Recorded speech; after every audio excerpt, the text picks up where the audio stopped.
This is Simple Joys, a hope story that heals. Every word is a piece of life. Every twist a hidden truth. Stay with us and let this story guide your heart. The latch snapped shut with a sound like a camera shutter, one cold click. That captured the ugliest version of me. Ethan, my mother's voice floated up the stairs. Thin and papery. Can't see. Open the door. It's dark. I stood there a second longer, fingers still on the deadbolt, rehearsing the line I told myself I'd say if anyone asked. She gets confused. She wanders. It's for her safety. I could deliver it now without blinking. It tasted like metal in my mouth.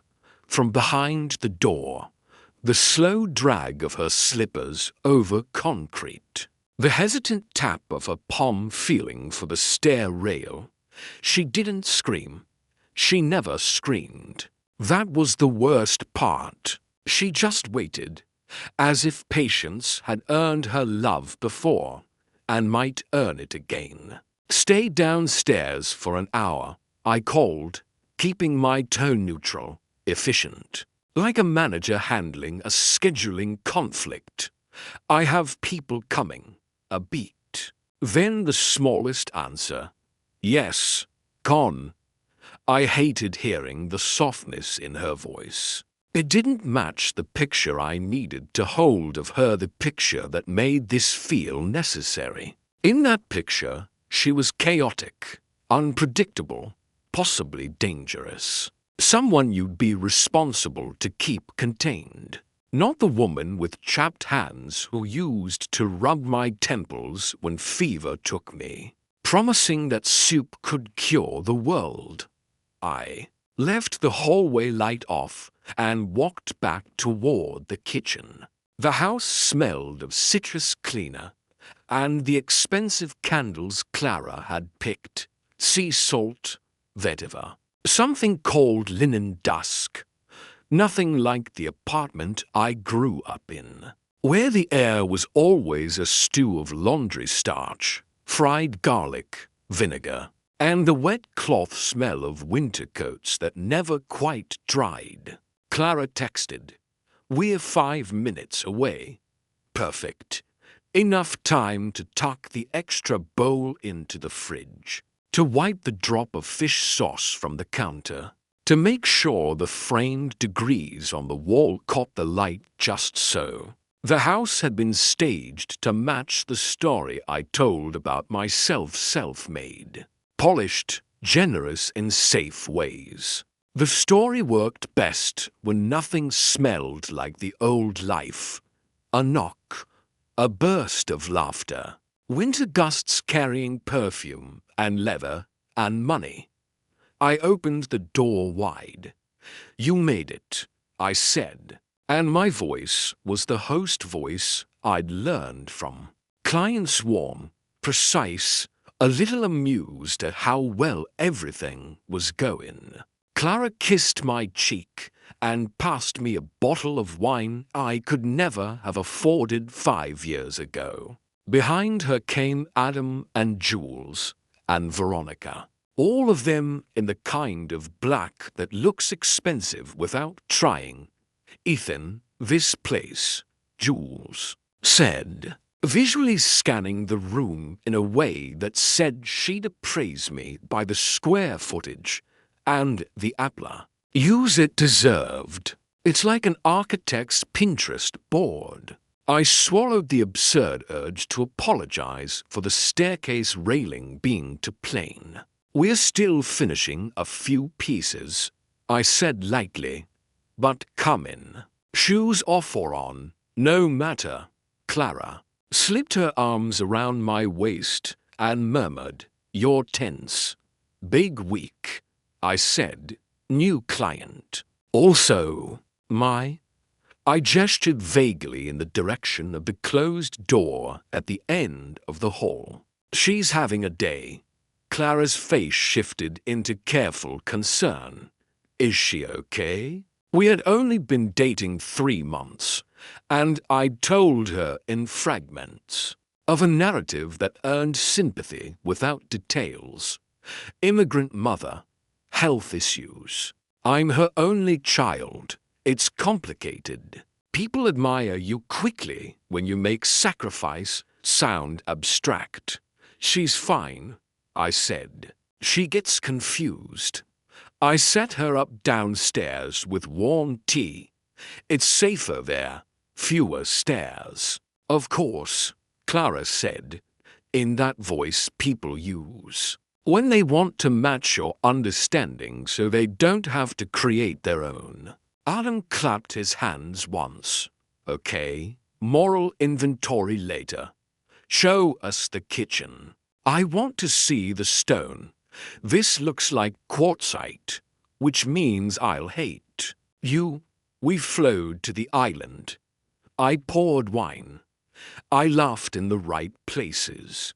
I focused on the choreography of being the person I had been learning to be since I left for college. Someone who never placed his elbows on the table wrong.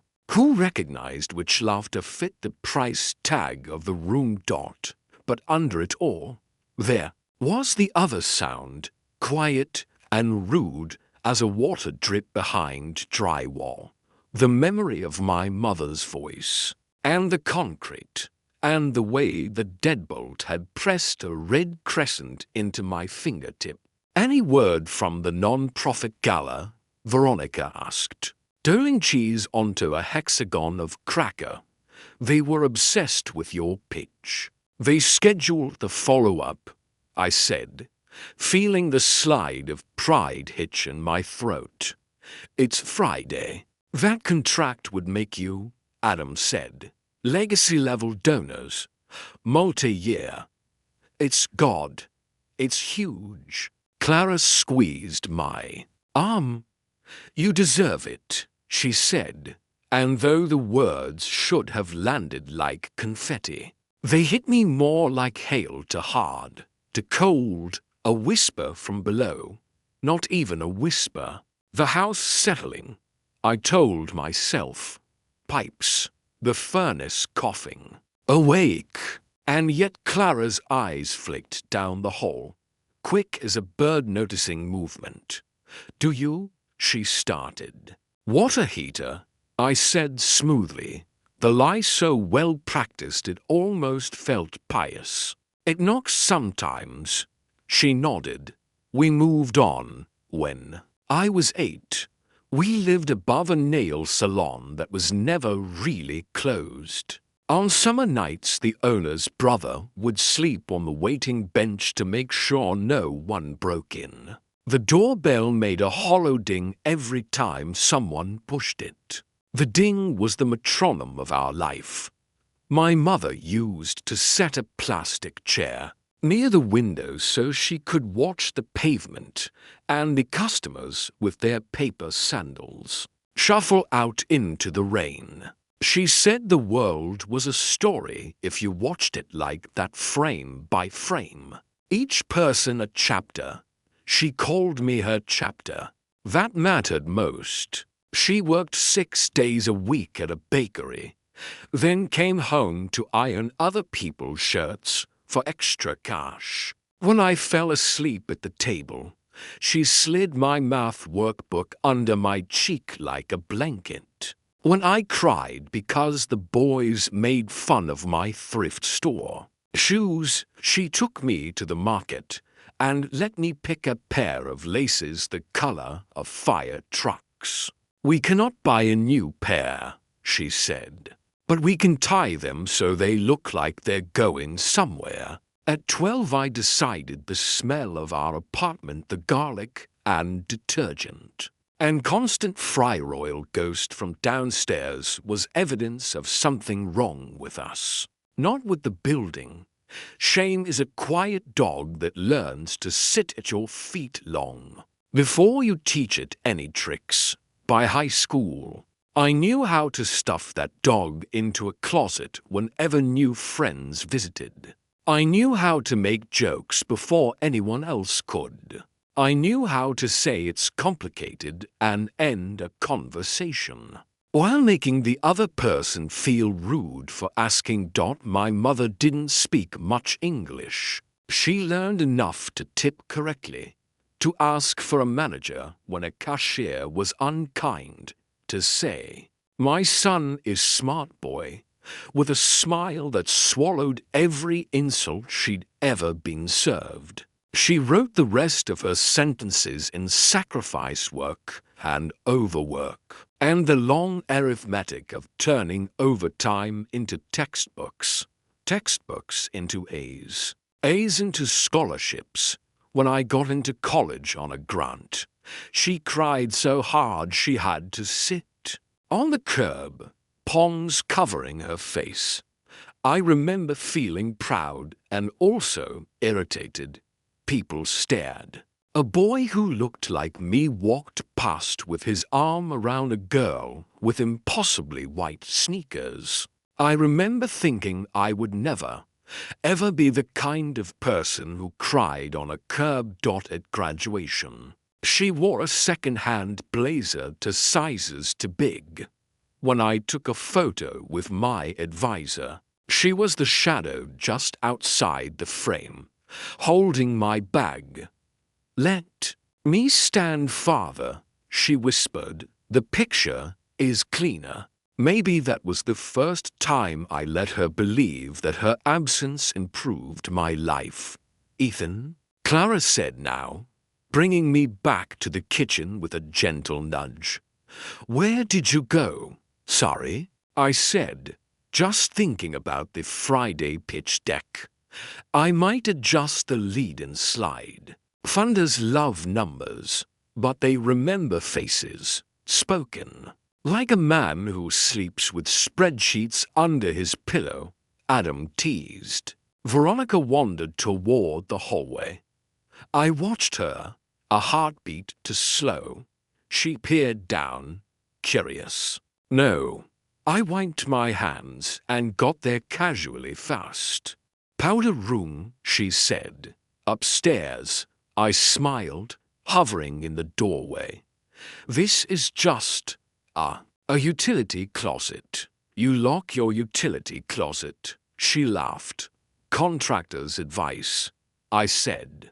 "New build, weird wiring, keeps guests from getting shocked." She grinned, clapped my shoulder in that effortless "we're all friends here" way, and went upstairs.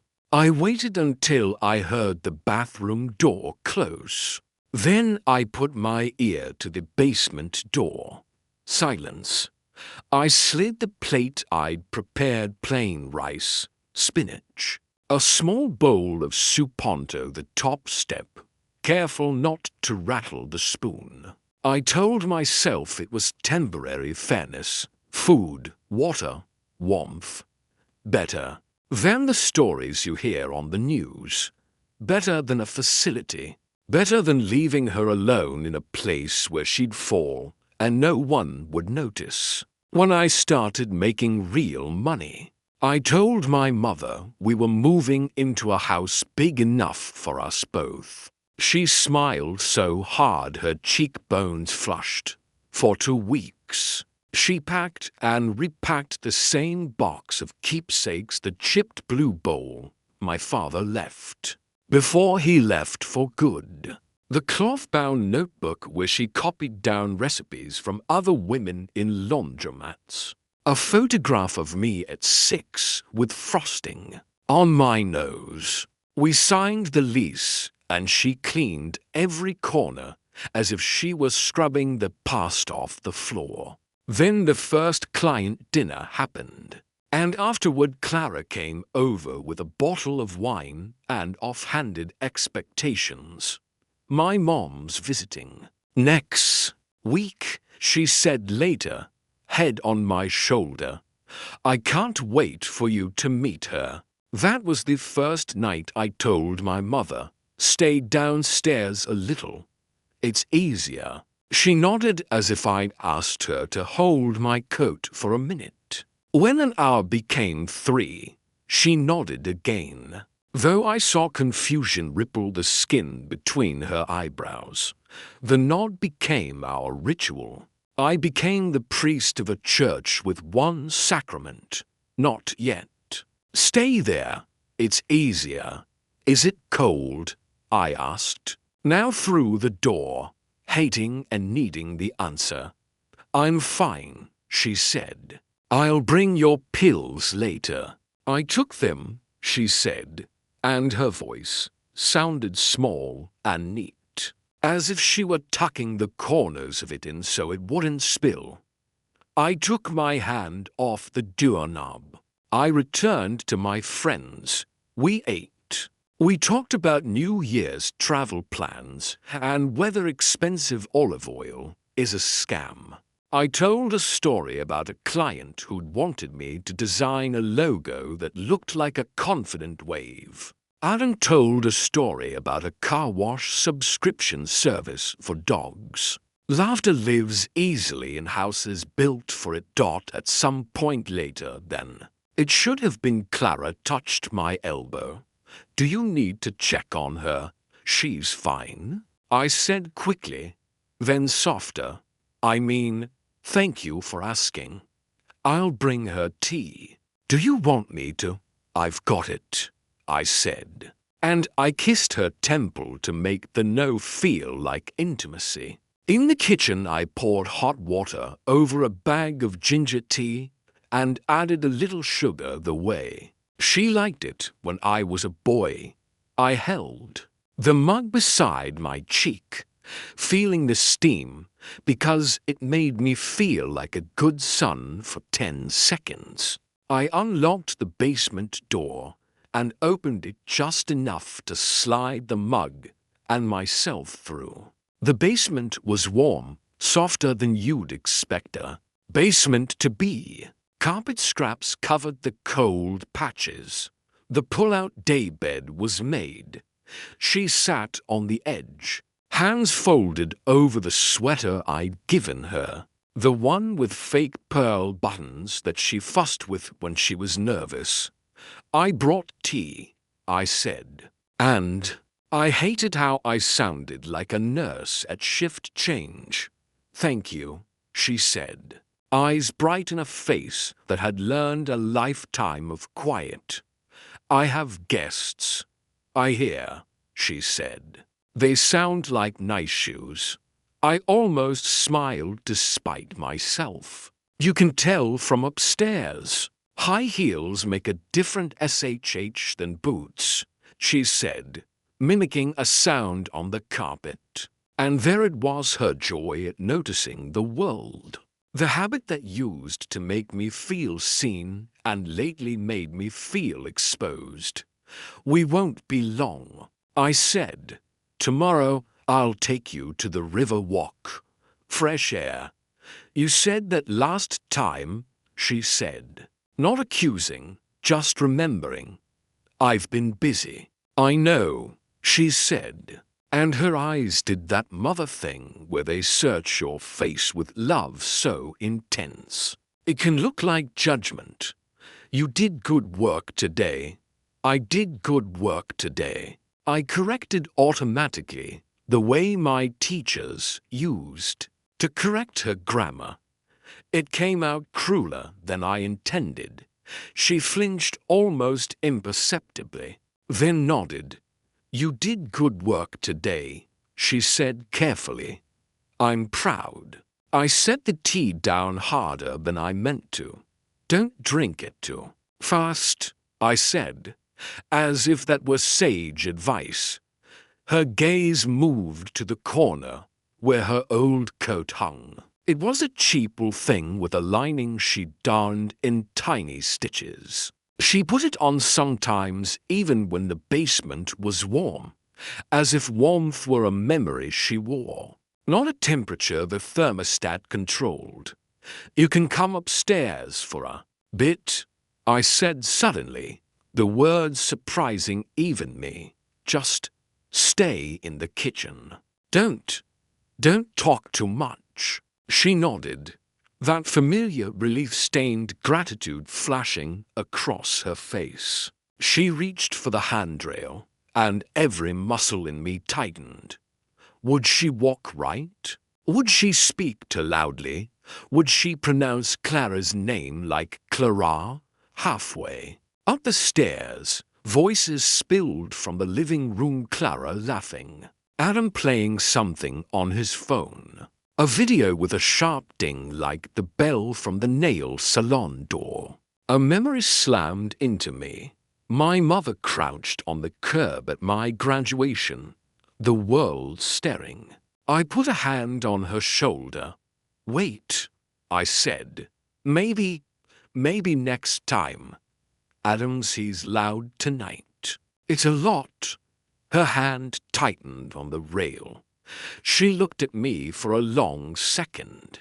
Then she nodded and stepped back down, dignified, as if she chose it. I don't want to embarrass you, she said softly. You won't, I lied, and when she looked away, I locked the door again. At the threshold, I almost said something. Brave, I'm sorry.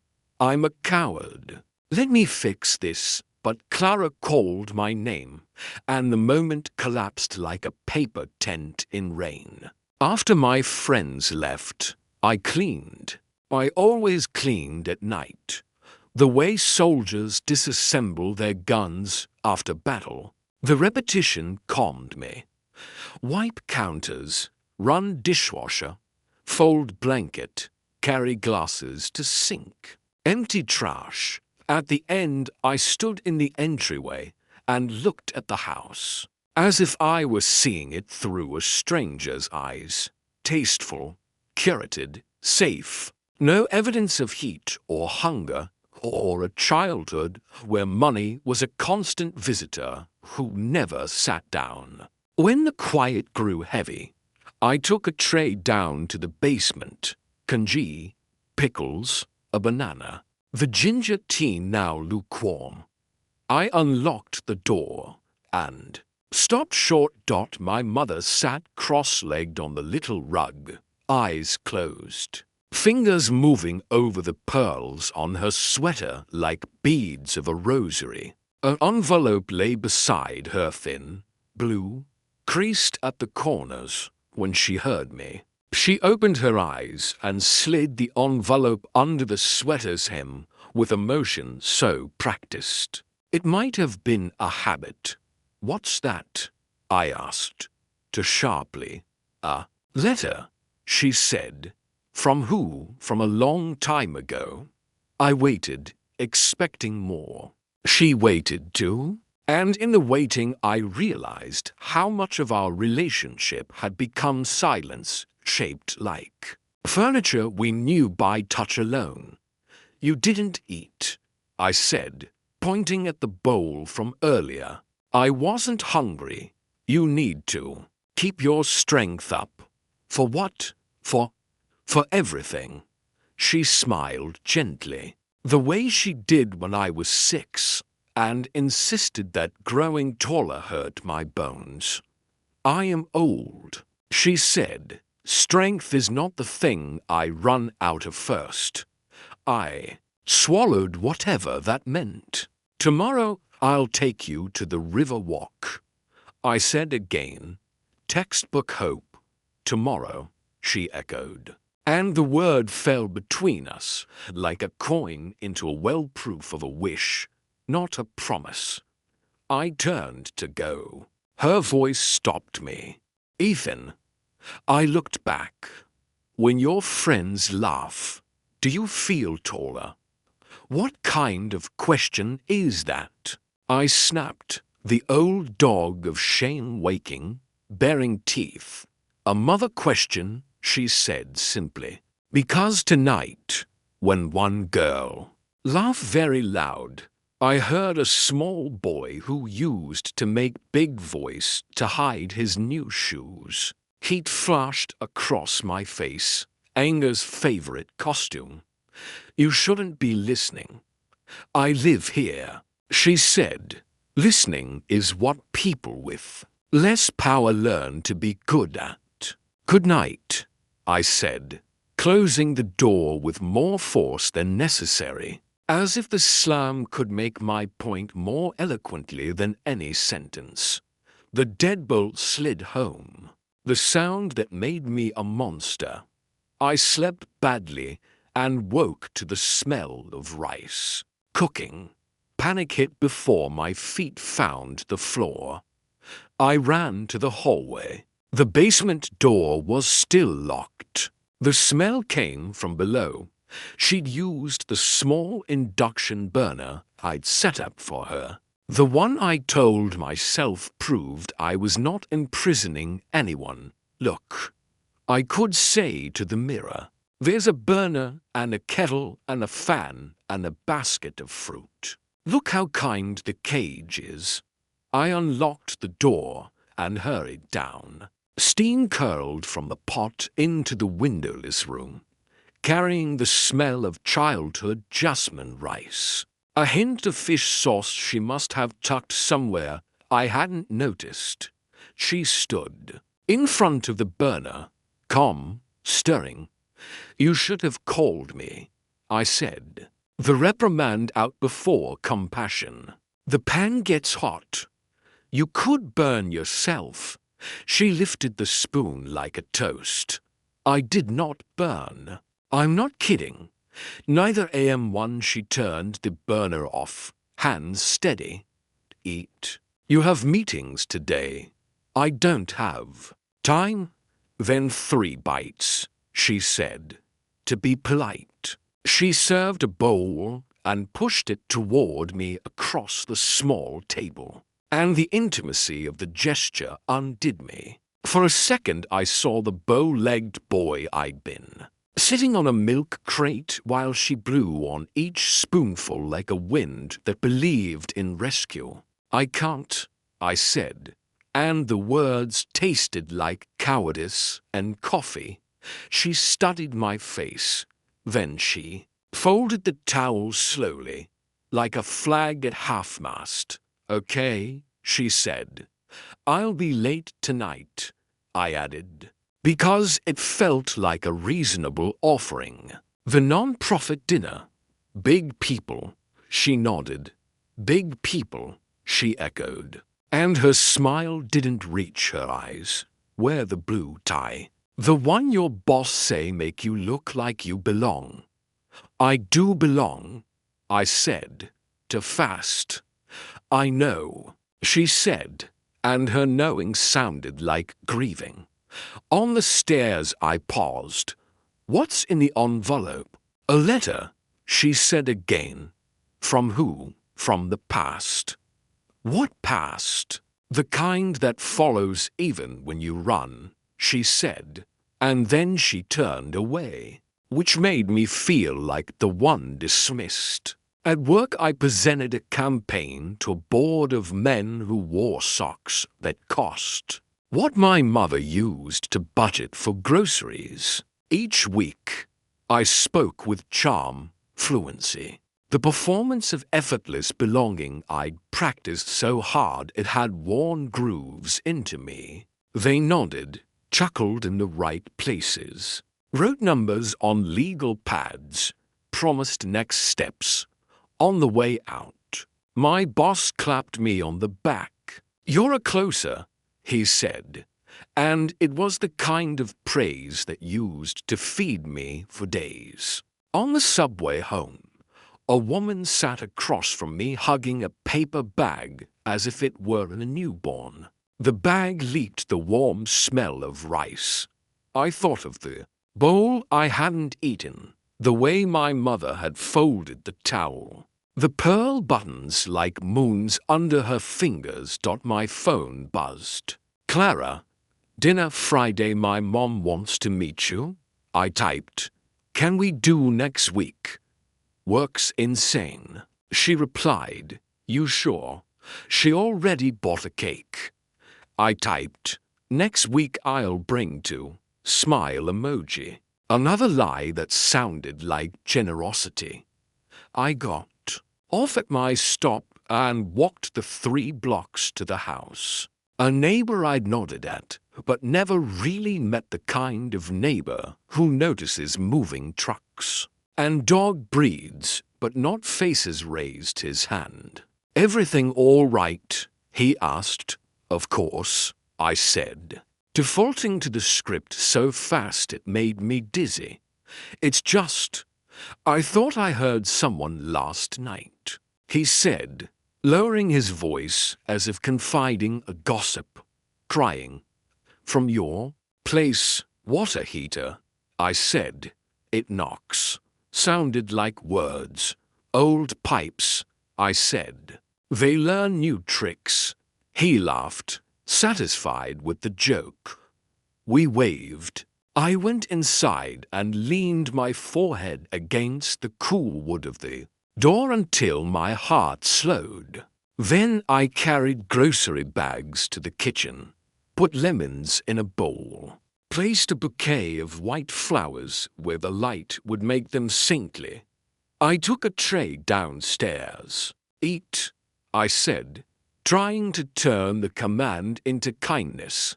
We sat at the tiny table in the basement. She ate slowly, as if demonstrating that the world wouldn't end if you took your time.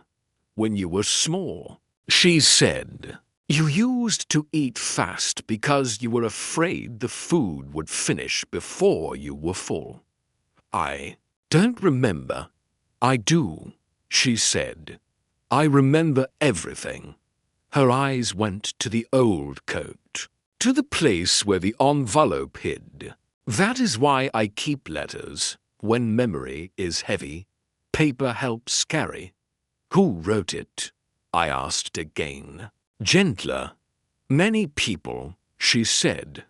"But this one, the blue one, it is from a man who never learned to stay. He left something with me that he didn't know he left." "My father," I said carefully, as if the word might trigger loose boards in the floor. She nodded once. "A long time ago." "Why keep it?" I asked, harsher than I meant. "What good is a letter from someone who doesn't care?" She looked at me for a long time. "Sometimes the bad thing brings the good thing," she said, "like rain and rice." I wanted to press, but something in her face, tender and impenetrable, stopped me. "I have to prep for Friday," I said, standing. She reached for my sleeve. "Ethan." "What?" She hesitated, then said, "Don't lock the door tonight." The words hung there, small and enormous. A child's request, a queen's decree, a mother's last try. "I can't," I said, forcing professionalism into my voice like a dental tool. "What if you wander? What if you fall? I can't risk it before the pitch." "I won't," she said. "I promise." "I'm sorry," I said, and I turned the deadbolt because sorry is a sound that can coexist with cruelty if you practice. "Enough." On my side of the door, I exhaled. On hers, silence. Then, softly, the rustle of paper, the envelope being moved, hidden again. I pressed my palm flat against the wood, half expecting to feel her heartbeat through it. As if the house were a shared body we both pretended belonged only to me. Upstairs, my phone buzzed. "My boss again. Board wants to meet you Friday night. 2, you're the story. Wear the blue tie." I typed, "Done." In the reflection of the blackened window, I saw myself with the phone lifted like a trophy. A face set in the expression of men who say I did good work today, and need a certain kind of witness to believe it. In the basement, my mother began to hum a song from years ago, a lullaby with words I'd forgotten and a melody I couldn't scrub. From Bone, I turned the TV on louder than necessary. The white flowers looked holy. The house held its breath the way a lie does when it realizes it has to survive the night. Friday began like a drill.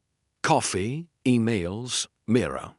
The blue tie lay on the dresser like an order. I knotted it twice, to tight the first time, looser the second. Then tightened again, because belonging never felt casual on me. From the basement came the faintest clink of porcelain. She was awake. I checked the deadbolt with my thumb habit. Insurance, confession. My phone buzzed. Clara, bringing you a lucky pastry. 2 minutes. I glanced at the kitchen, spotless, at the hall, framed, degrees aligned, at the door, locked, at the other door, the one to the basement, also locked. A brisk knock. Clara slipped in with winter on her coat and a paper bag that smelled like butter. Morning, closer. She kissed my cheek. Eat before you conquer philanthropy. I don't have time. Then take a bite for optics. She broke the pastry in half and held it up like communion. I bit. The sugar stuck to my lip, and she laughed softly and wiped it with her thumb. And for a moment, normal life, the warm, shallow kind, felt possible. Then a sound drifted up the stairs. Not a cry, exactly. A voice testing the air. 3 syllables. In Vietnamese that my mouth knew before my brain did. Con si, my child. Clara's eyes flicked past me down the hall. Water heater, I said, reflex like blinking. Water heaters talk now? The joke came out thin. She sings sometimes, I said before I could stop myself. Hums. Clara set the bag on the counter and studied my face. I brought a scarf for your mom, she said. Voice careful. It's soft. Can I give it? To her, she's resting. I moved my body into the doorway the way bouncers use their bodies to say no without saying no. We have a routine. If it breaks, she gets anxious. You told me it's good to keep her engaged. Today is different. I felt my tone sharpen. I have the pitch. I need calm. Clara nodded once. The nod people give when they don't agree but choose not to fight. Okay, she said. Then I'll put it with her things. She went to hang the scarf in the hall closet. Wait. Too late. She opened the closet, the one we used for guests' coats, and, on the highest shelf, a box of everything my mother refused to throw out. The chipped blue ball, the Polaroid of me with frosting on my nose, the scarf my grandmother knit before.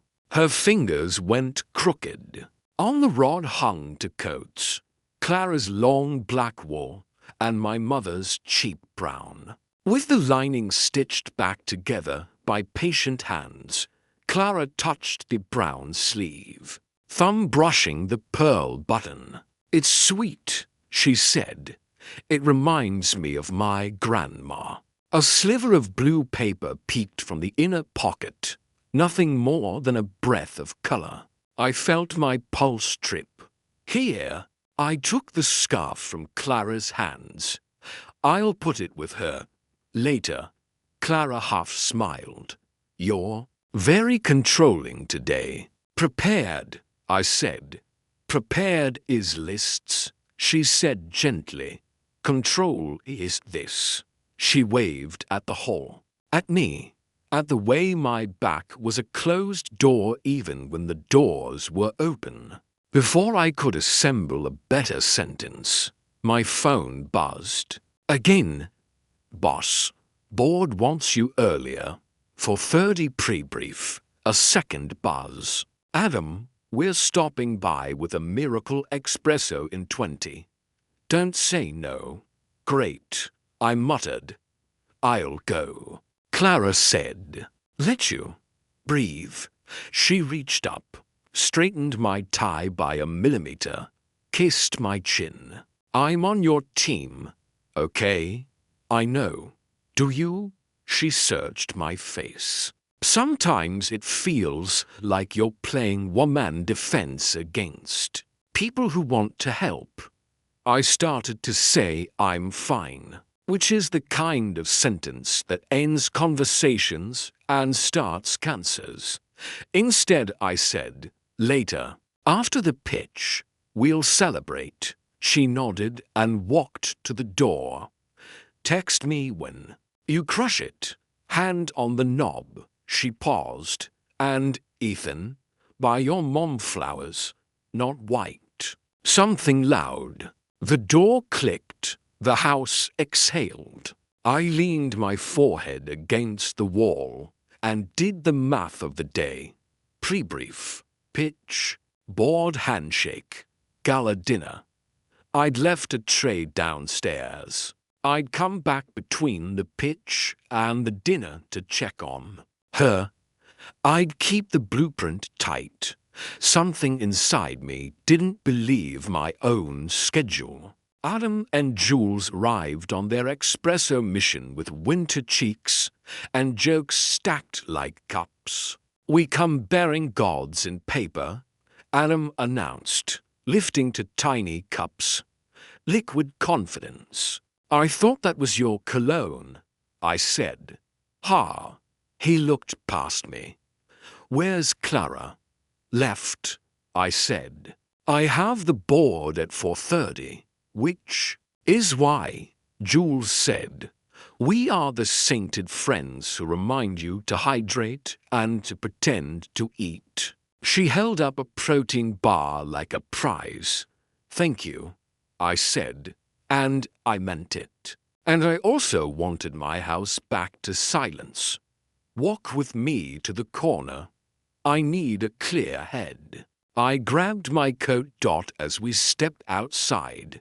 My neighbor from yesterday, raised to fingers. Nice day for it, he called. And I decided I hated people who said things like that, which was unfair but easy. We did 1 block in the brittle cold, the air mechanical in my lungs. Adam rehearsed my jokes with me, punching up the pauses. Jules made me practice shaking her hand in the way that says, I belong here, and you'll be telling a story about me in a decade. You got this, Adam said, pulling me into a brief hug. That smelled like espresso and laundry and uncomplicated loyalty. He and Jules peeled off toward the train. I turned back toward the house, then changed my mind and circled the block once more. Because postponing going inside had become a habit too, when I got home, the first thing I noticed was the smell. Not perfume, not cleaner. Lemongrass, fish sauce, caramelized sugar. A tiny panic cupped my ribs. I went straight to the basement door. Locked. Good. I pressed my ear. Quiet. In the kitchen, on the counter, sat a small plate covered with a dish towel. I lifted it. Caramelized pork and egged cocut into a neat portion, the fat rendered to silk. She had cooked it on the induction burner again, probably in the morning while I rehearsed my lies. I put the towel back, ashamed and hungry. In the same swallow, then I heard a soft tap above me, upstairs. I stiffened. Hello, Clara's voice floated down from the landing. Then, it's me. Don't freak out. I ran up.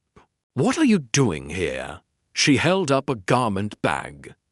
You always forget the good suit bag. I swung by to save you from your wrinkled impulses. She smiled, but the smile's corners were pinned with something else. Thank you, I said, taking the bag too quickly. I was about to. I didn't go downstairs, she said, unprompted. I know you don't want that. I did hang my coat. I brought flowers. She gestured to the kitchen table, where a short, white vase exploded with color: orange tulips, fuchsia peonies, yellow ranunculus. Loud, like she'd ordered. There. Bright, I said. That was the assignment. She said it like a joke, but there was a tremor under it. I have to run. Call me after the pitch. She hugged me, brief and attentive, and left.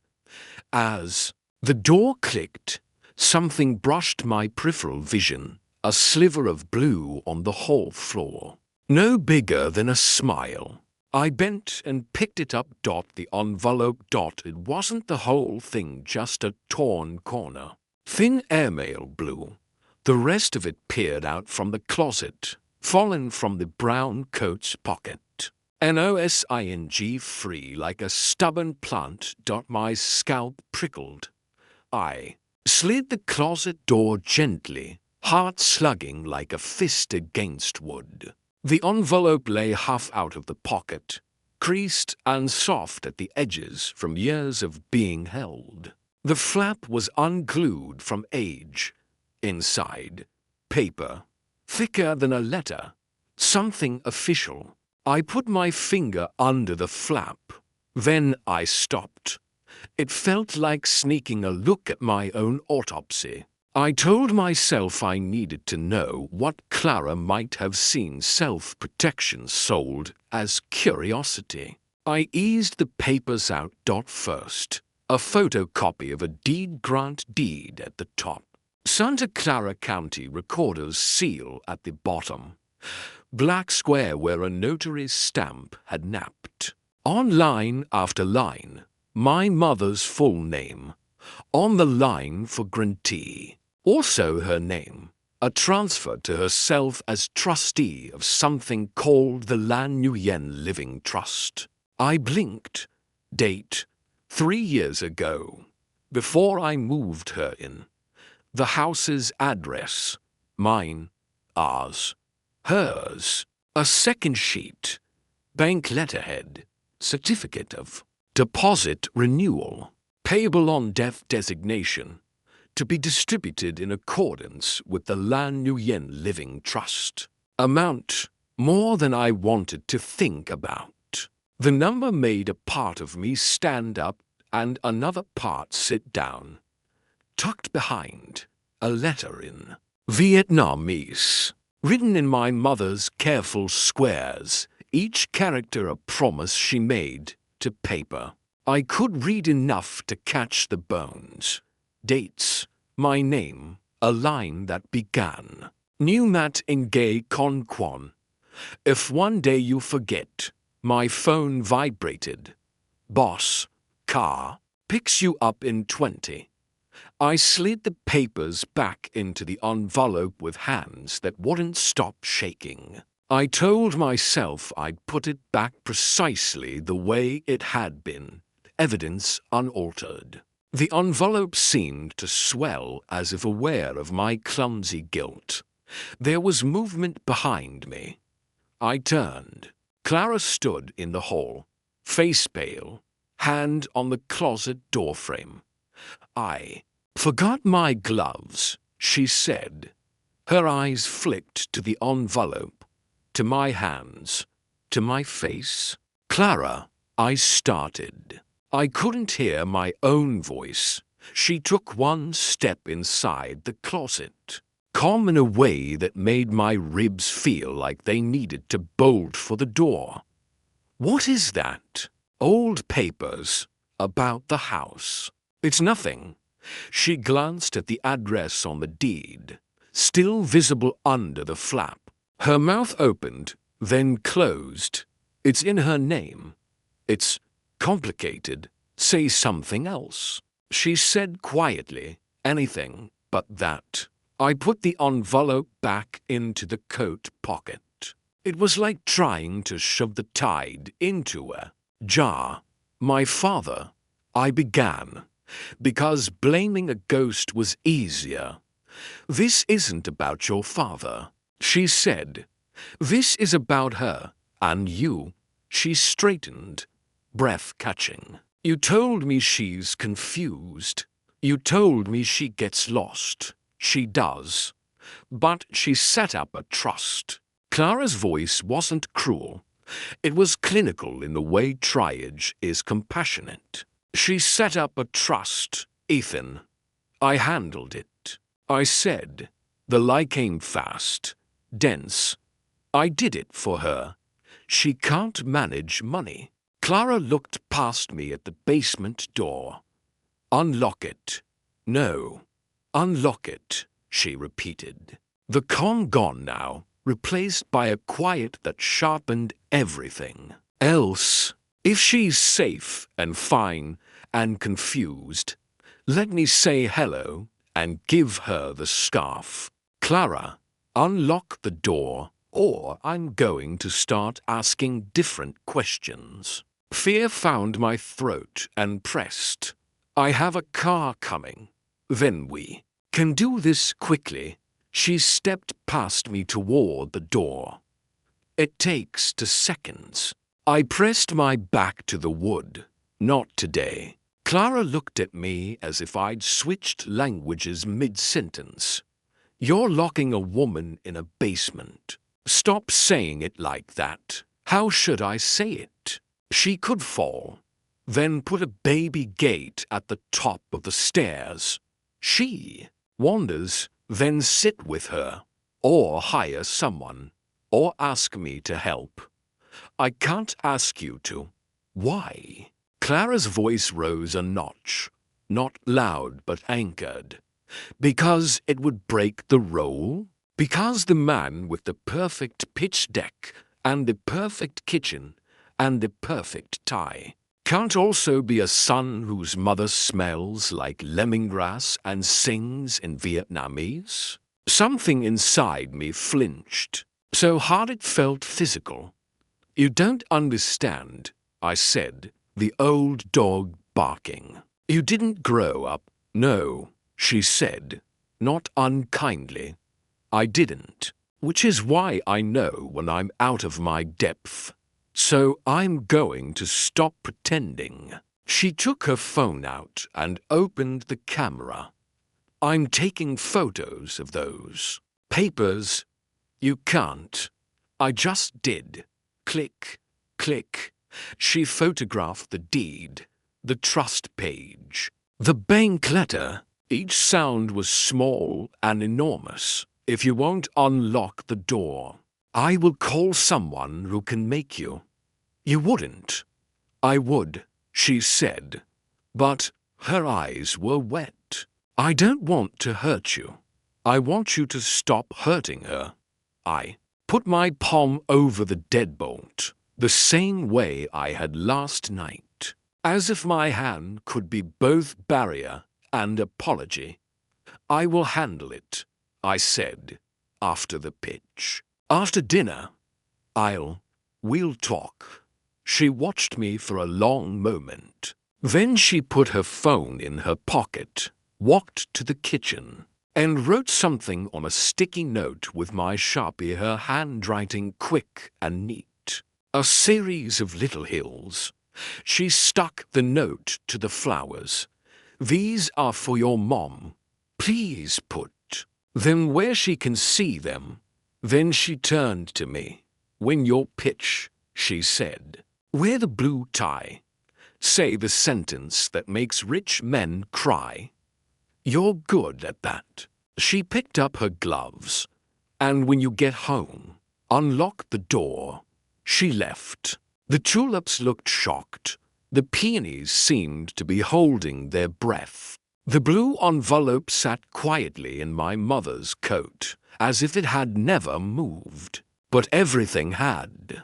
The car smelled like leather and decisions made by people who didn't take subways. I practiced my opener under my breath and saw Clara's face, where the teleprompter would be.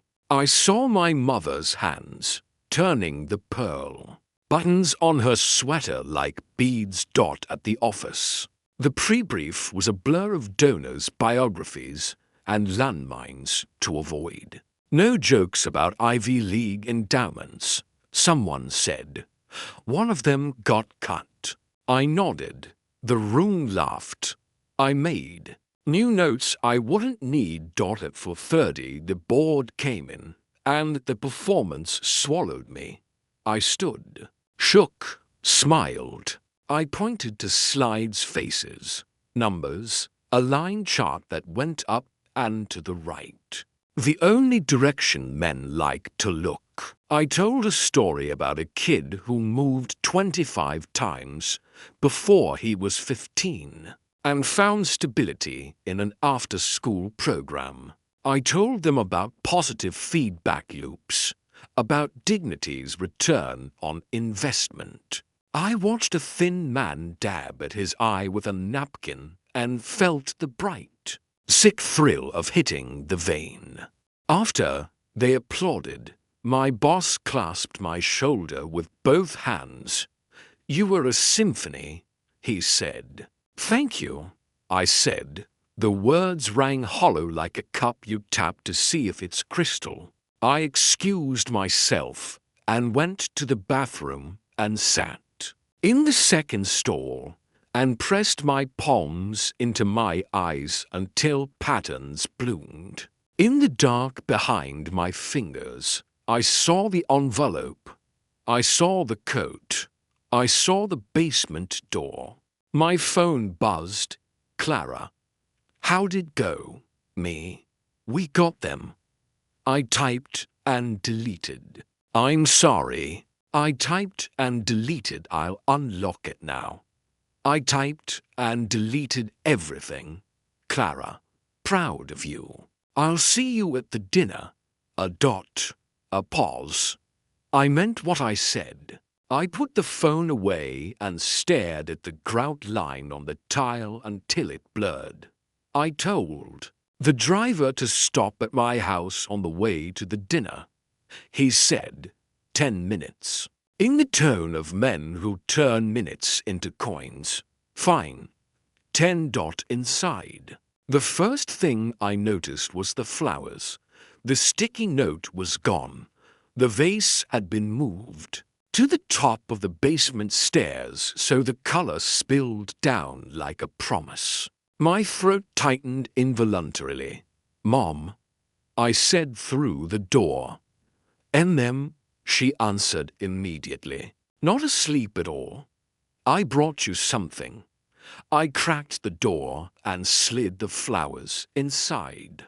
The smell of peonies rushing up like a memory of summers we never had. From Clara. So loud, she said, and I could hear the smile. "Beautiful. I have dinner for work. Big people." I hated how small I sounded when I said big. "I know," she said. "Blue tie." I almost laughed. "Yes, a beat." Then, Ethan. "What? Do you remember the day we got the key for this house?" "Yes," I said. Images falling like old postcards. Her carrying a box labeled kitchen as if it were a trophy. Me handing her the key and her kissing it like a relic. The way she'd stood in the doorway and said a prayer under her breath that I pretended not to hear. I remember thinking a house is like a mouth. She said, "It can eat you or sing for you. It depends who lives inside." "I don't have time." "I know," she said. "So I will say it fast. I wrote something for you in case I forget how to say it later." A rustle. The envelope. "If one day I cannot talk, paper will talk. But the paper is not about money." "What is it about?" "About what door to open," she said. "And when I have to go," I said. because leaving is easier than listening. I love you, she said simply, and I felt the floor tilt upstairs again. I poured myself a glass of water. Couldn't drink it, set it down, forgot it. The driver texted a question mark at the closet. I paused. I opened the door. I touched the brown sleeve. I slid my hand into the pocket, felt paper's edge like a little bone. I pulled the envelope out halfway, then pushed it back in. I stood there, a man between doors, and decided to move the envelope to somewhere safer. Safer from curiosity, from discovery, from me. I reached up to the high shelf and took down the box of keepsakes. I lifted out the Polaroid, the blue bowl wrapped in towel, the notebook with grease on its corners. At the bottom lay a fabric pouch I didn't recognize. Inside, another document. This one crisp and white, English only, notarized 6 months ago. Last will and testament of Lan Nguyen. My name appeared 3 times. So did the words executor and residual beneficiary and conditions precedent. A paragraph was underlined in pen my mother's hand, careful and slow. If at the time of my death my son Ethan Nguyen is not in a position to provide safe and dignified care for himself and or for any other dependent under his supervision, distribution shall be delayed until such time as the rest wavered. I put the will back like a hot pan. My heart felt taut as a wire. She had made a trust. She had made a will. She had planned my goodness as a contingency. Something like anger rose, wild and embarrassed at her, and a system that taught her to put love into legal language. Because she didn't trust the world to hear it otherwise, at myself for being. The reason she had to. My phone vibrated again. Boss, where are you? Donna's already drinking. Clara, I'm here. Your table's by the stage. Are you okay? Me, 2 minutes. I dropped the box back on the shelf, less gently than I meant to. The blue bowl rattled. I winced, steadied it, put the coat back, closed the closet on automatic. I straightened the frames on the wall, tightened the tie at my throat. I took one more look at the house I'd curated to pass every inspection, but the one that mattered. On the way out, I pressed my palm to the basement door. Through the wood, I felt nothing and everything. Later, I said, to her or to me. I couldn't tell. The driver didn't comment on my silence. The city sped by, cut into museum pieces by the car window. At the hotel ballroom, everything smelled like money trying to smell like sincerity. Lilies, wood polish, small batch whiskey. I smiled and nodded and took hands into my hand and told stories that made people see themselves as generous. I found Clara near the stage. You look beautiful, I said, and I wasn't lying, but it sounded like distraction. You look like a man carrying a safe, she said. Heavier than it looks. I began, then stopped. The board loved it. I figured. She said, you glow differently when rooms do what you ask. We stood side by side and watched a slideshow of people whose names donors would forget by dessert. After this, I said, we'll go home and you'll unlock the door, she said, not a question.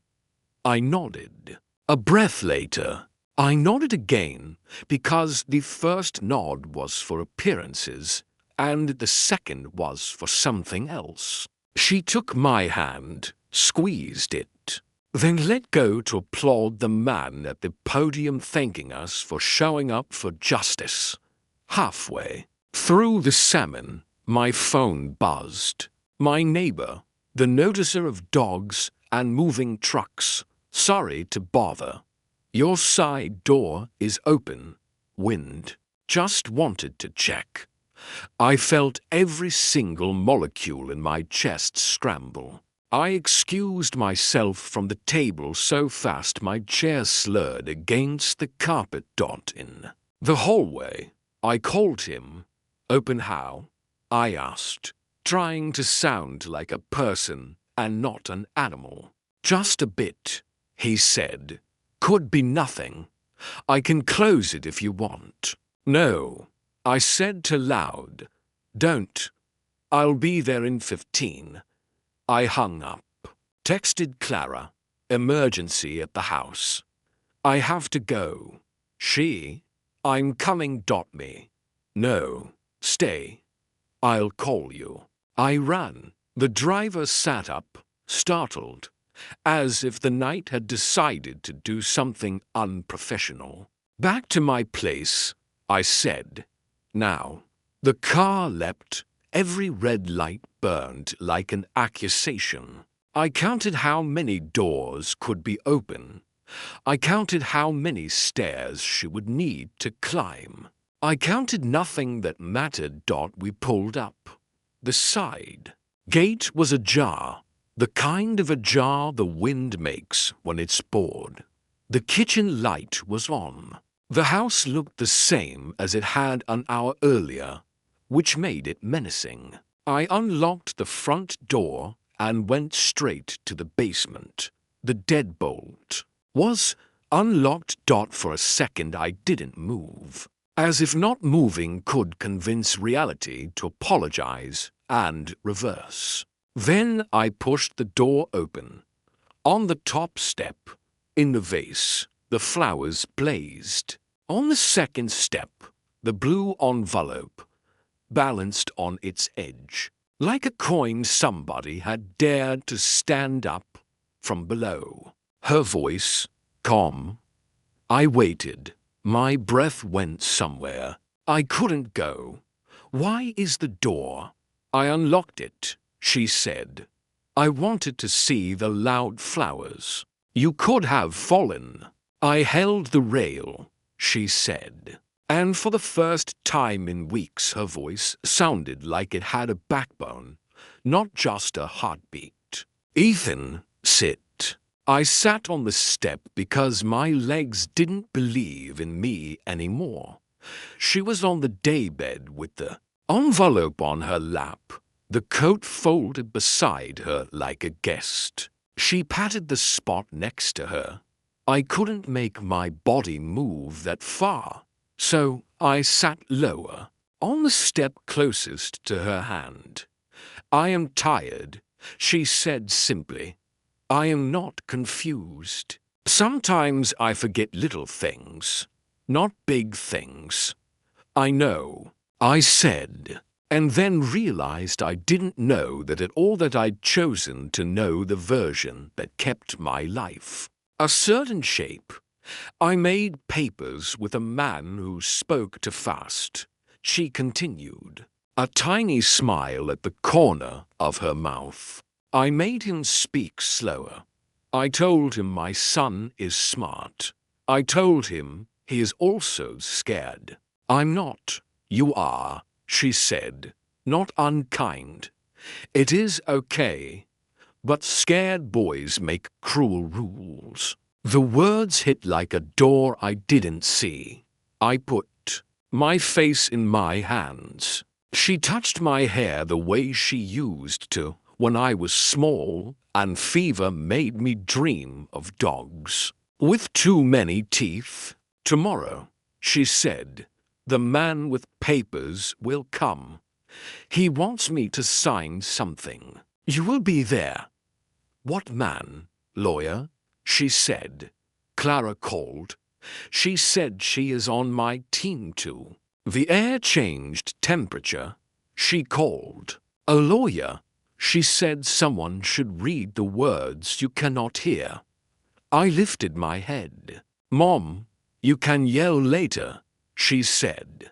And she looked so tired I wanted to apologize to every version of her I had mistreated in every room of my memory.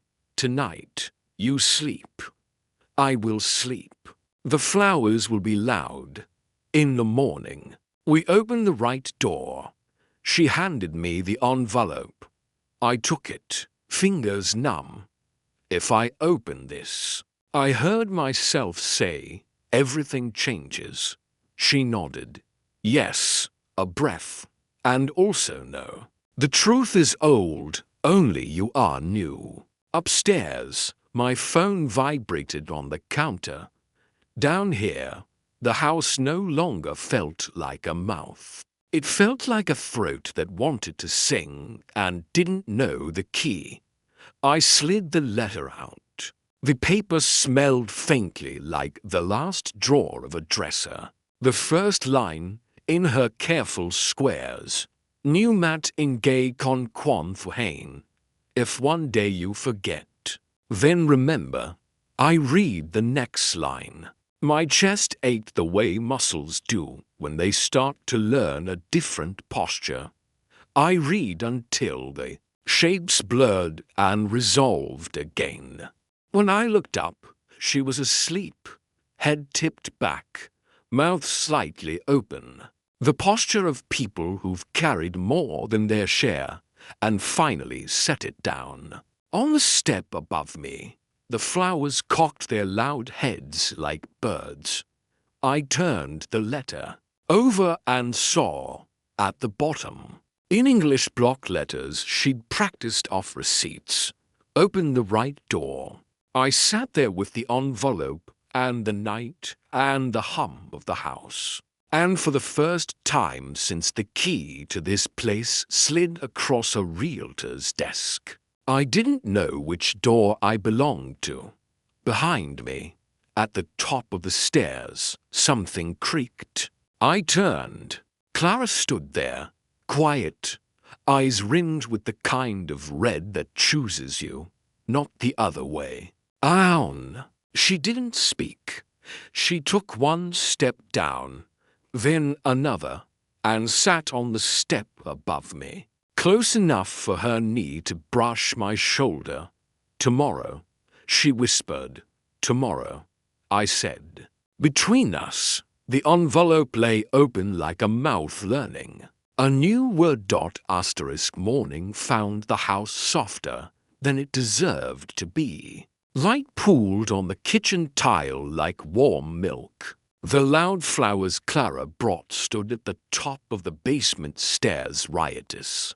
Almost ridiculous. For a second I did nothing, but watch a yellow petal shiver in the weak draft from the heater, as if the house were practicing being alive. I brewed coffee I didn't drink. I straightened a frame that didn't need it. I opened the basement door without touching the deadbolt, because there was no deadbolt anymore. She was awake, sitting on the daybed with her brown coat folded beside her, and the blue envelope on her lap as if it were a small animal. When she saw me, she smiled, tired but whole. "Morning," I said. "Morning," she echoed, and the word landed without bruising. "Do you want to come up?" I asked, and it wasn't a performance. I felt the sentence in my legs. She stood carefully and took the rail. I put my hand out. She didn't take it, not unkind, just to show me she could. Step by step she came into the kitchen. She paused at the flowers and touched the petals with the same reverence I had watched her give to cheap oranges on sale years ago. To loud, she said, delighted. I pulled a chair out for her at the table. She sat and smoothed the tablecloth as if ironing the morning with her palm. We ate congee. I ate it, finally, because refusing now would be a kind of vandalism. She watched me with a pride so quiet it felt like air. At 9:27 the doorbell rang. She flinched. I stood too quickly. Through the peephole, a small, compact man in a navy suit and a winter hat his wife probably insisted on. He held a battered leather folder under one arm.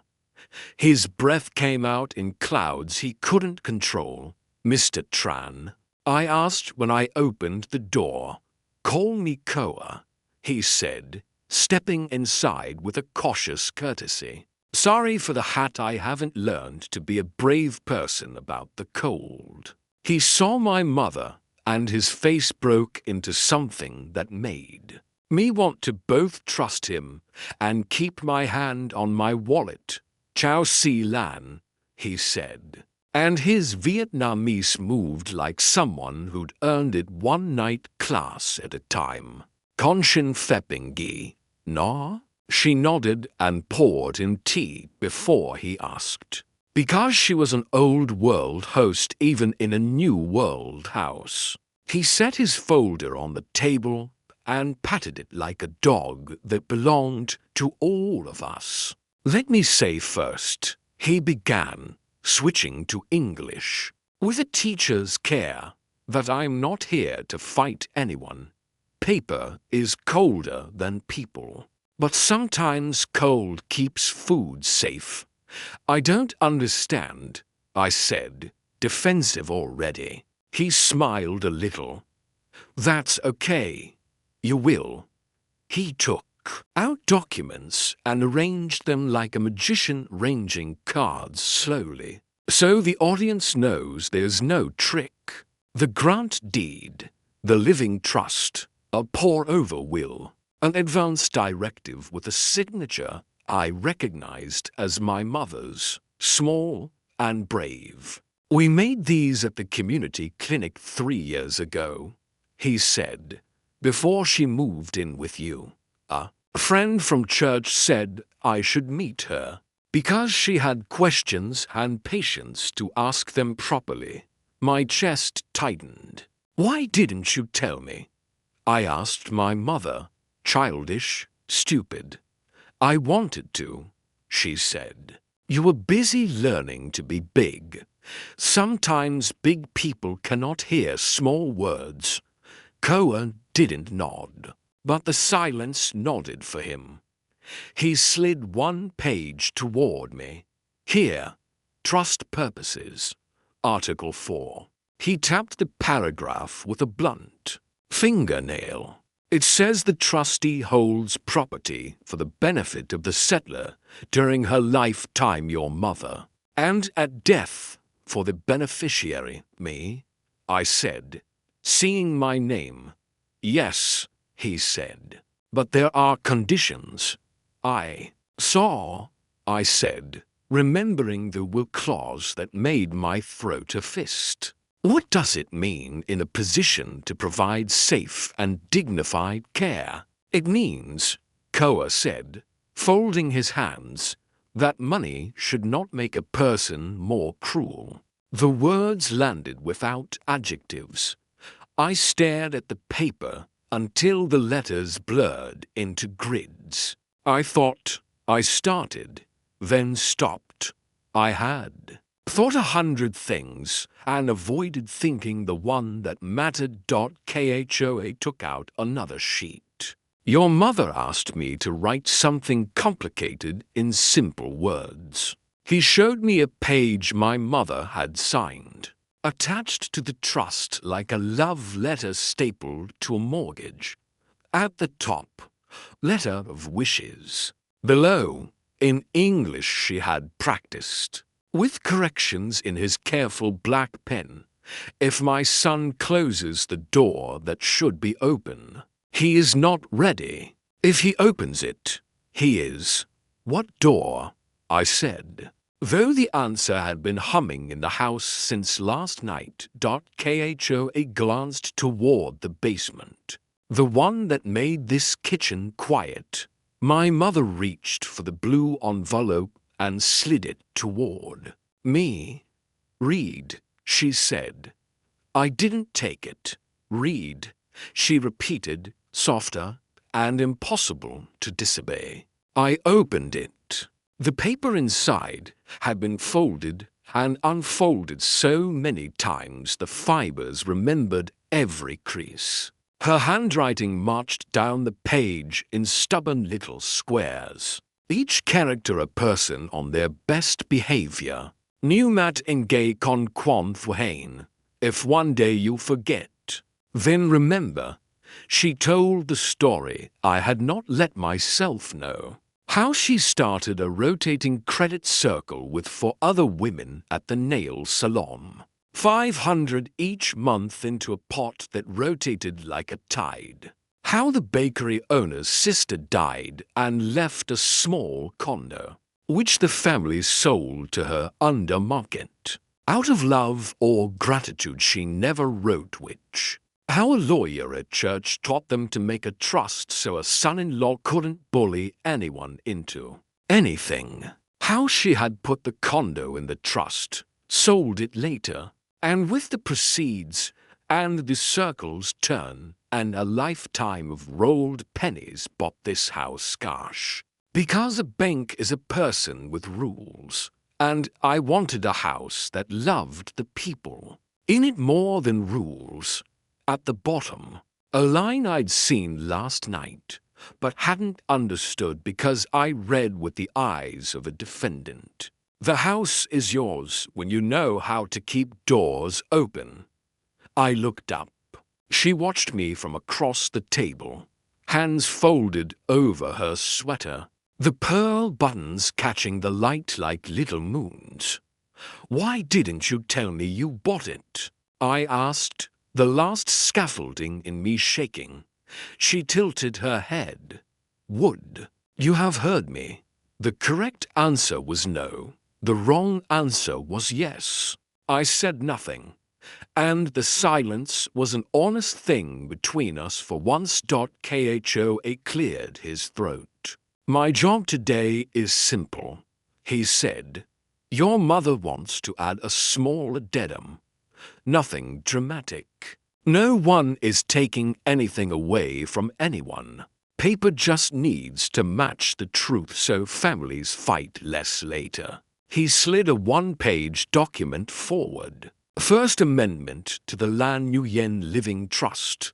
It clarified that the trustee me, upon her incapacity or death, could not sell the residence for 12 months after her death, and that during that time the house would serve as a place where doors are open to the living.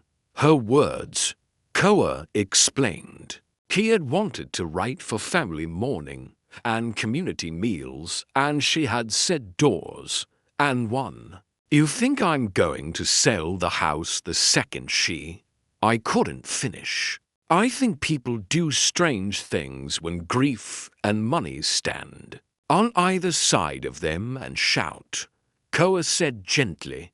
"This makes the house quiet for a year." I swallowed. "Fine. We will also add," Koa continued, "that your mother's small savings," he tapped a bank statement whose number made my ears ring, "are to fund a scholarship for children of salon workers and bakery workers. The first scholarship will be named for you, if you like, or not." She left that blank. "It doesn't need my name," I said, because the thought of my name on anything right now made me want to break a mirror. "Okay," he said lightly. He produced a pen. "Sign here to acknowledge you've read and understand. No one is asking you to agree with what paper says about the heart." I signed because something in me was tired of being the man who didn't. My hand shook. My name looked like a stranger's. There was a knock on the door. We looked at each other, expecting someone. Koa asked. I wasn't. But the universe doesn't wait for our SVP. Adam and Jules stood on the porch in the particular jeans uncoat combination. That announces we brought muffins and trouble. Adam held a white box with a red ribbon that said congratulations. Without asking whether it should. Can we come in? Jules said. Already in. They stepped into the kitchen talking like good friends do, filling rooms with their earnestness. Then they saw my mother at the table. Koa's folder, a stack of papers weighty enough to make the air denser. Oh, Adam said, mid-syllable. Hi, Jules said, smile flickering, but real. We brought carbs. I started to say we were in the middle of something. My mother stood before I could. Chow com, she said to them, then switched to English with a care that made my throat hurt. Welcome. Sit. Eat. Hi, Mrs. Jules faltered. Looked at me. Nguyen, I said, because it seemed like the one thing I could control. Koa stood and introduced himself and the documents. Briefly, like a weatherman warning of a gentle snow. Adam set the muffin box down, and, as if the house itself had explained the rules to him quietly, sat without reaching for his phone.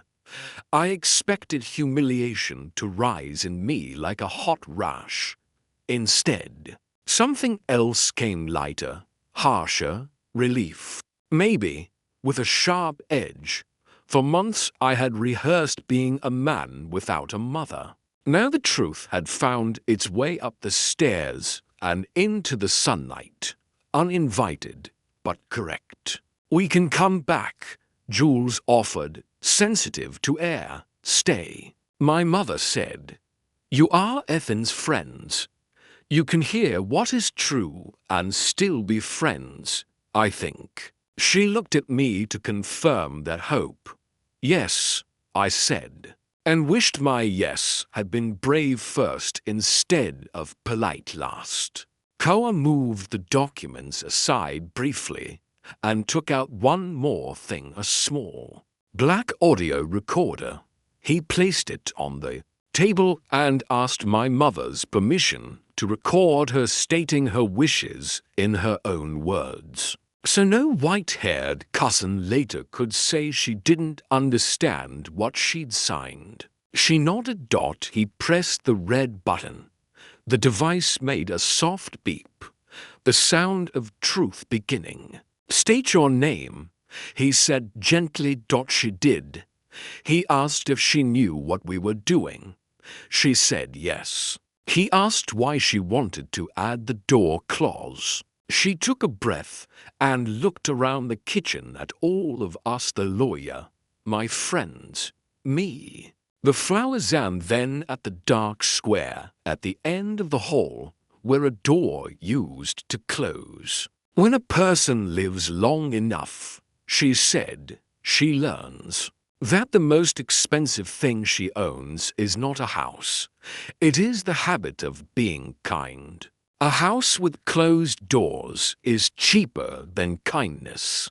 I don't want to leave my son something cheap. Koa's face did something complicated. He asked a few more questions, nothing you'd put in a movie. She answered them like she was putting plates away. After a meal. When he clicked the recorder off, the room exhaled. Adam pushed the muffin box toward my mother. Would you like? He stammered. She opened the box. Blueberry muffins grinned with sugar. She took one and tore it in half and handed Adam the larger half. Thank you, she said, for bringing sweet when the day is salty. He laughed, awkward and relieved. Jules leaned forward. Mrs. Nguyen, your flowers are gorgeous, Clara, my mother said. Happy, she buys loud. The kitchen warmed around us as if someone had turned up a dial. I caught Jules' eye. She had tears in hers and didn't make me do anything about it. Adam chewed like a person who didn't trust himself to speak without breaking something. Important. Khoa packed the folder and stood. I'll file these today, he said. I'll send you copies. He looked at me like a teacher looks at a kid who's stopped throwing pencils long enough to listen. If you need me for anything else non-paper things, I am at the clinic. On Tuesdays. Thank you, I said, and meant it. After he left, the house felt larger, not echoing empty, but bigger in the way lungs feel when someone removes a tight belt. Adam and Jules stayed long enough to finish the muffins and tell my mother about a dog rescue and a coffee place that burns their beans on purpose and calls it art. They said goodbye without fuss. In the hall, Adam hugged me with the careful pressure people use when touching a bruise to see if it's healing. Clara texted, "How is she?" Me, brave. Clara, and you? Me, learning how to be. She replied with a heart I didn't deserve and a photo of her mother's cake from last night that we'd never cut on it, in careful script. We're proud already. It hit me like a gentle brick. River, my mother, asked, as if the day had been waiting patiently for us to answer the promise we kept postponing. Yes, I said, and the word didn't need to climb over anything. We dressed for the cold. I wore my worst coat because Penance needed a costume. She wore her brown one with the mended lining because Dignity did. We walked slowly to the river walk, my arm not under hers. Next to hers, close enough to catch her if she needed it, far enough to stain nothing with charity. The river was half winter and half stubborn. Ducks wore the bored expressions of beings who have outlived empires. She stood at the railing and breathed like a person meeting an old friend. I used to come here when you were at school, she said. On my lunch break, I liked watching the water pretend to go nowhere. What do you mean, pretend? It goes everywhere, she said, smiling. It just doesn't brag. We walked, stopping every few benches. She told me a story about her first day in America. How a woman at the bus stop had taught her 3 words next. Sorry, thank you, and she had used them for a whole year like keys. She told me about the rotating credit circle. How the women had argued and forgiven and kept going because poor people can't afford to quit. She told me about my father in 5 sentences, none of them heavy. A man who had love for 3 months, shame for 3 years, silence for 20. She told me about joy that cost nothing. A bowl of hot rice, a good mango, a child's forehead against your palm. At the 3rd bench her breath shortened. She sat. Her face didn't register fear, just annoyance at a body that had the nerve to be mortal. Give me a minute, she said, like a woman tying her shoe. Do we need? I started, scanning for an ambulance with my eyes. A minute, she said again, and I believed her until I didn't. Her hand loosened on my sleeve. Her eyes went somewhere I couldn't follow without breaking laws older than paper. Mom, I said. And the word sounded exactly like it had when I was 5 in a grocery store aisle. and she had let go of my hand for 1 second too long. She exhaled a tiny sigh, the sound of a person accepting a seat offered on a crowded train. And then she was somewhere kinder than the day. I pressed my ear to her chest, my cheek to her coat, my mouth to her name. The river pretended to go nowhere, and I learned a new definition of quiet. The paramedics were kind in the way people are when they've memorized the map of grief and can walk it with you without getting lost. They tried what training asks them to try.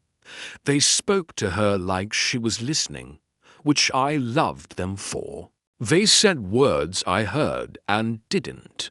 At the hospital, a nurse placed her hand on my shoulder in a manner that made me want to be religious. She said, "I'm sorry," with a gravity that didn't feel like a script. The doctor said phrases like "time of death" and "peaceful," and "it happens like this sometimes." And each sentence rolled over me like a wave that knows you can't surf. Clara arrived in a rush that didn't bump into anything. She found me in a corner of the waiting area and sat with both hands around my wrist, anchoring me to furniture. Adam and Jules came and brought water and a silence that believed me. Koa came because the clinic is near the hospital, and because some people are the kind of person you call without thinking, and discover later that you dialed the right number. We went back to the house when it was time to do the things people do when the person is no longer doing anything. The flowers were still loud. I put them on the table, and the color looked obscene and necessary. "What do you need?" Clara asked, holding my gaze like a railing. "I need to take the door off," I said. And then I realized I'd said it out loud. "Okay," Adam said immediately, as if he'd been waiting for a job. He found my toolbox like a man who had chosen long ago to learn where things live in his friends' houses. We unscrewed the hinges together, top, middle, bottom, like an act of worship. The door was heavier than it looked. We carried it into the garage and leaned it against the wall, mouth to the wall, so it couldn't talk back. When we came back inside, the air moved differently, as if it had been given permission to behave like air again. I went downstairs. The daybed held the impression of her. On the table sat the blue envelope, closed now, as if it had done its work and could retire. I picked it up and pressed it to my sternum the way children hold medals. On the step above me, Clara sat and reached down and touched the back of my neck, not to lead me anywhere, just to let me know the space between us was small. We planned what needed planning. Koa called the temple. Jules made a list. Adam made calls. Clara texted her mother and asked for recipes that taste like love. I made tea. I burned the rice. The house forgave me. At the wake, women from the salon came with hands that smelled like lotion and laughter that had learned to survive on tips. The bakery owner brought a tray of buns and told a story about my mother correcting his math in the ledger. Because love and addition use the same muscles. Neighbors came and confessed to hearing crying and not knowing what to do, and asked if it had been okay. I said we're okay because sometimes the truth is a future tense. We set her photo on the table in its thrift store frame, the one where she was younger than me and already looked like she'd seen the inside of every storm. and chosen to learn a song anyway. I put the loud flowers next to it, and they didn't look loud anymore. They looked correct. After the prayers, Koa stood up and cleared his throat. He didn't make a speech. He made instructions, simple ones about paper and signatures and time. Then he said he had one more thing. He played the recording. Just the part where she said the line about the most expensive thing being the habit of being kind. The room went still the way rooms do when a benevolent ghost walks through. When the recording ended, Adam wiped his eyes like a man who had been caught doing something illegal, and decided not to pretend. Jules took my hand. Clara leaned her head against my shoulder. Nobody said "I told you so." Nobody had to dot in the weeks that followed. The trust did its slow, bureaucratic kindness. The scholarship fund got a name that wasn't mine. The house didn't go on the market because it couldn't. Instead, it filled. Sunday afternoons, women from the salon and men from the bakery and kids from down the block came to eat too much and laugh like they had paid the cover charge already. Clara cooked dishes her mother taught her. I learned how to burn less rice. Adam brought his dog, and the dog sat at my mother's chair like it was endowed. I took the blue tie off the hook where it had hung like a demand and laid it in the drawer. With my mother's scarf, on the first day of spring I carried the basement door to the curb and put a sign on it. Free. A man took it. Pleased. I wanted to warn him, but I didn't. Maybe in his house it would become a closet door, a pantry door, a door that kept winter out and not anyone in. Koa came by one Tuesday evening with a file of stamped papers and a box of oranges. The amendment is recorded, he said.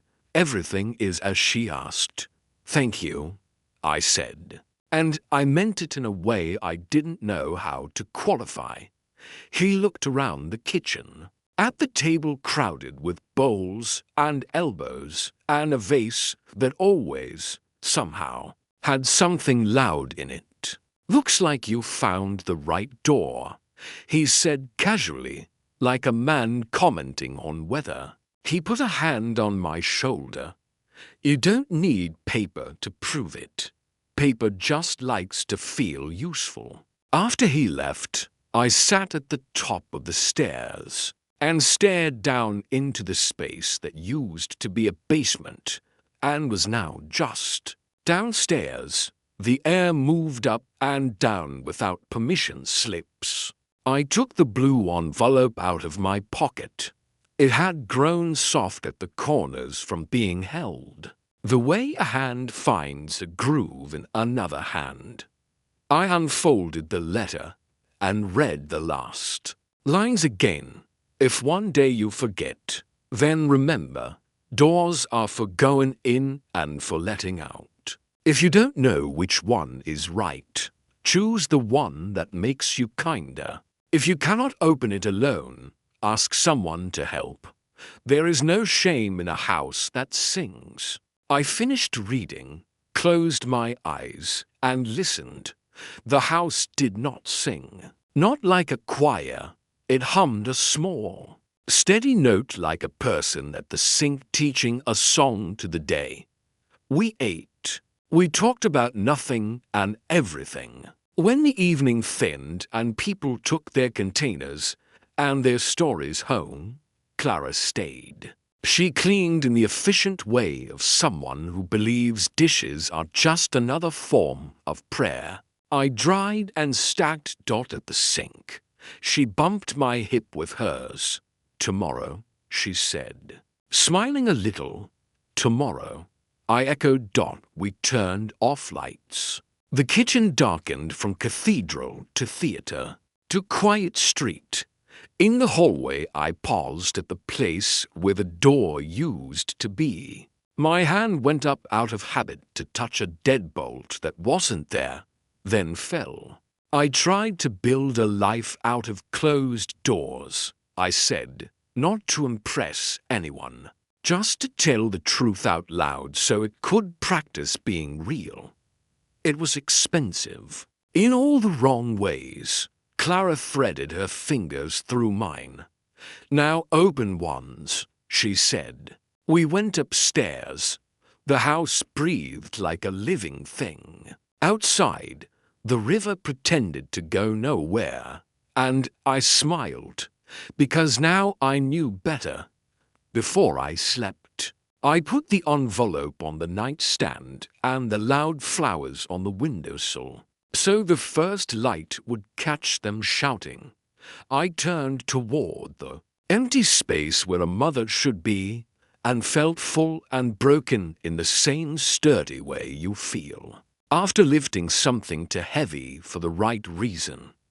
He had tried to bury his mother in the dark. In the end, it was her light stitched into paper, and habit, and the simple geometry of an unlocked door that split the house open and let him in.